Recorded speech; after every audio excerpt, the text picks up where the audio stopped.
ঘরে থাকা অল্প কয়েকটা উপকরণ দিয়ে ঝটপট বানিয়ে দেখাবো এই নাস্তাটি। বিকেলে চায়ের সাথে খেতে অসাধারণ লাগে, বাচ্চাদের টিফিনও দেওয়া যাবে। খুবই অল্প উপকরণ দিয়ে চটজলদি বানিয়ে নেওয়া যাবে মজাদার এই নাস্তাটি।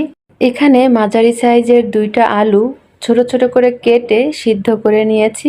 একটা কাঁটা চামচের সাহায্যে ম্যাশ করে নিচ্ছি। আলুগুলোকে ভালো করে ম্যাশ করতে হবে যাতে ভিতরে কোনো দানা দানা না থাকে। এই তো খুব সুন্দরভাবে ম্যাশ করে নিয়েছি।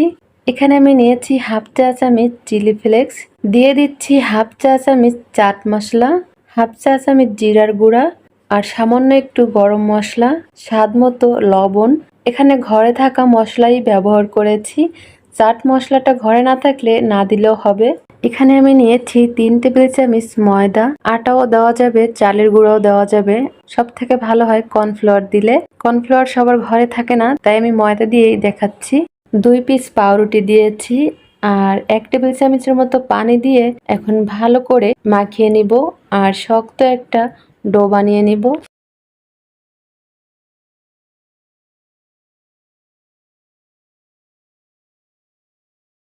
ডোটাকে এখন এরকমের একটা বোর্ডের উপর নিয়েছি আর হাত দিয়ে এভাবে লম্বা করে একটা শেপ দিয়ে নিব।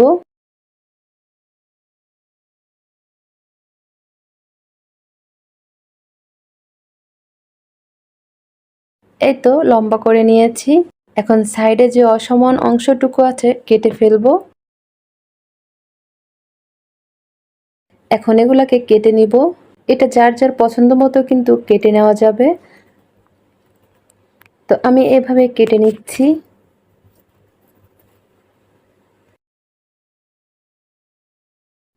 সবগুলো কেটে নেওয়া হয়ে গেলে হাত দিয়ে এভাবে চারপাশ থেকে একটু সমান করে দিব, না হলে ভাজতে গেলে ভেঙে যেতে পারে। সবগুলো ঠিক করে নিয়েছি। এখন আমি চলে যাব চুলায় ভাজতে। চুলায় প্যানে আগে থেকে তেল গরম করে রেখেছিলাম। এখন একে একে নাস্তাগুলো দিয়ে দিচ্ছি। চুলার আঁচ এখন মিডিয়ামে রেখে নাস্তাগুলোকে উল্টে পাল্টে ভেজে নেব।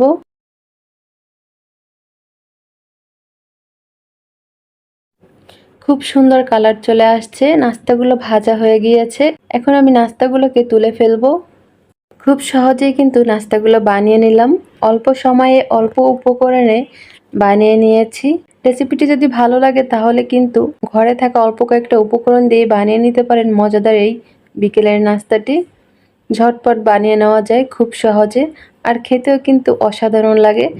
সবাই খেতে পছন্দ করবে। গরম গরম এই নাস্তাটি সস দিয়ে খেতে খুব ভালো লাগে। বাচ্চারাও খেতে খুব পছন্দ করবে। ভালো লাগলে অবশ্যই বাসায় একবার ট্রাই করবেন।